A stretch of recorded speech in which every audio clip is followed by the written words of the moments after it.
There's always tons of shows out there like that for us to grind on, and HBO pumps out awesome content for the most part, but sometimes some of them do fall under the radar for no one to see.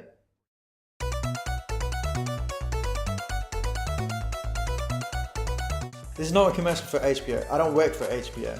Now, HBO is known for its mega blockbusters like Sopranos, The Game of Thrones, and The Wire, and etc. But what about the ones that aren't mainstream? Fortunately, some of them are available on HBO Go, which you can stream through Smart DNS Proxy if you're outside of the United States. So here are 10 most underrated HBO shows that you need to watch right away. This 8-part drama series follows a murder case in New York City. Once its curtain is peeled back, the series serves as a scathing assessment of the criminal justice system. The Night Of is certainly HBO's most electrifying series since the original True Detective, and one of the most biggest and most intricate shows.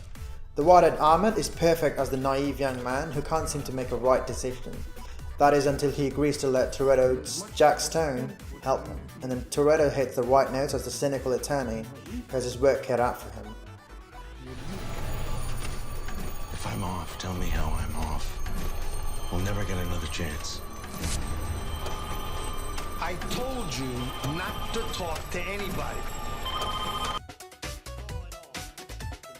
Number 2. Deadwood. This criminally underrated TV show from HBO is a western about the late 1870s South Dakota settlement in the aftermath of Little Bighorn.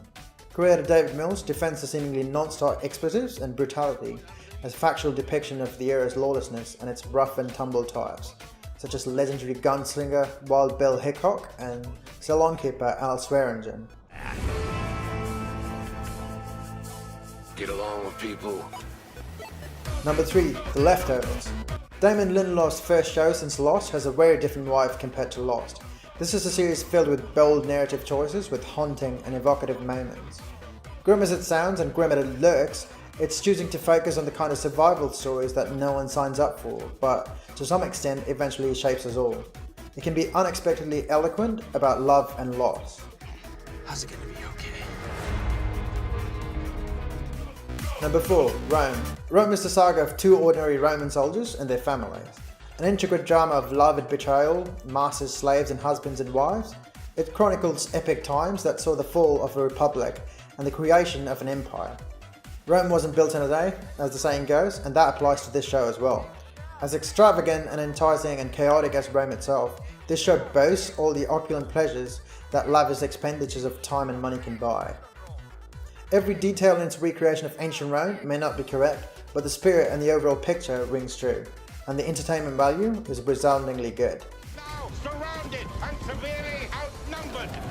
Are you with me? Number 5. Flight of the Conchords. A New Zealand folk duo played by the real-life folk duo of Jermaine Clement and Brett McKenzie tries to survive in their new home in New York City in this quirky music-filled comedy. HBO's most original and irresistible comic concoction. Absolutely hysterical, the most original creative show you've probably seen in a very long time. This may not be your brand of humour, and I forgive you if it isn't. However, if this type of dry humour is entertaining to you, look no further. These guys are truly hilarious. Nice. What do you mean, Mel? It's not a fan base, it's just a woman. 6. Show Me a Hero. Based on Liza Belkin's non-fiction book of the same name, a federal court orders Yonkers mayor to make a decision to build low-income housing in white neighbourhoods that could ruin his political career and further divide the city. David Simon's 6-part series is another masterwork of storytelling that's both miniaturist and epic in scale. This is HBO at its best. Powerful, compelling, moving, and a clever miniseries with brilliant acting. This social drama will take you through the years of politics battling the issue of social housing integration. So what are you gonna do? Number 7. Mildred Piece. This adaptation of J. M. McCain's novel focuses more on the Mildred's daughter Vida than 1945 movie with the Joanne Crawford did. Haynes has created not only a rich and nuanced vehicle for this A-list cast among Kate Winslet, Evan Rachel Wood, and Guy Pearce, he's given us a rare and valuable gift, an American melodrama about class. Kate Winslet as a tour de force performance is beautiful in this miniseries. Not everyone is going to respond to its purposeful languor and subliminal intent.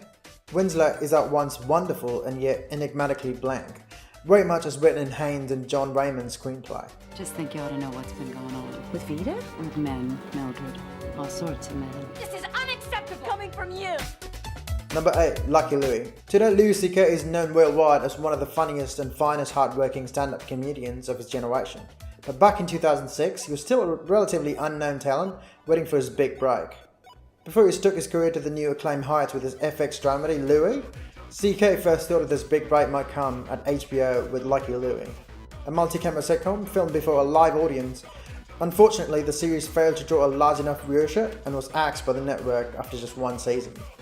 But even in its brief TV stint, the show put CK's strong comedic chops and distinctive voice on display, as storylines tackled tricky subject matter such as sex, racism, marriage, and parenting in an honest and realistic way. Just hold my nose and fuck him.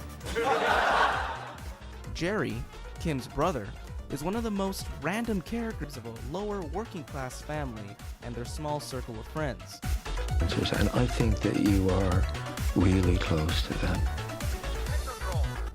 And I understand. In Treatment, centering on the in-depth conversations and complex relationships between a psychologist and a patient, In Treatment was a groundbreaking 5-night-per-week series that featured the same guest stars each week of the same season as patients of Dr. Paul Weston, played brilliantly by Gabriel Byrne.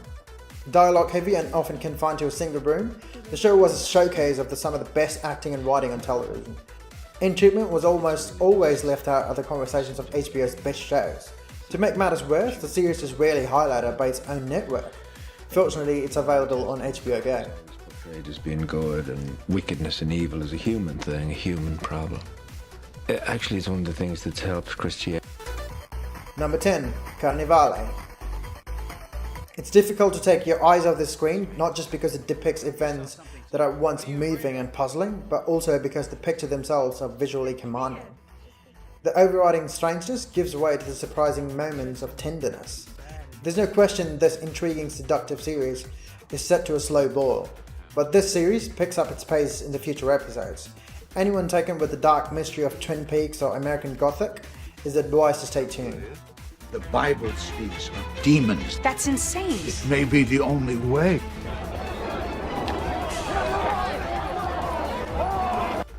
So those are 10 most underrated HBO shows that you need to watch right away. Have you seen some of them? What are some of your favorite shows to watch through Smart DNS Proxy?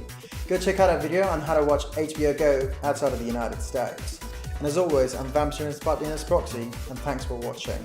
Now go check out the shows that I've recommended for you from HBO Go. Go! HBO Go.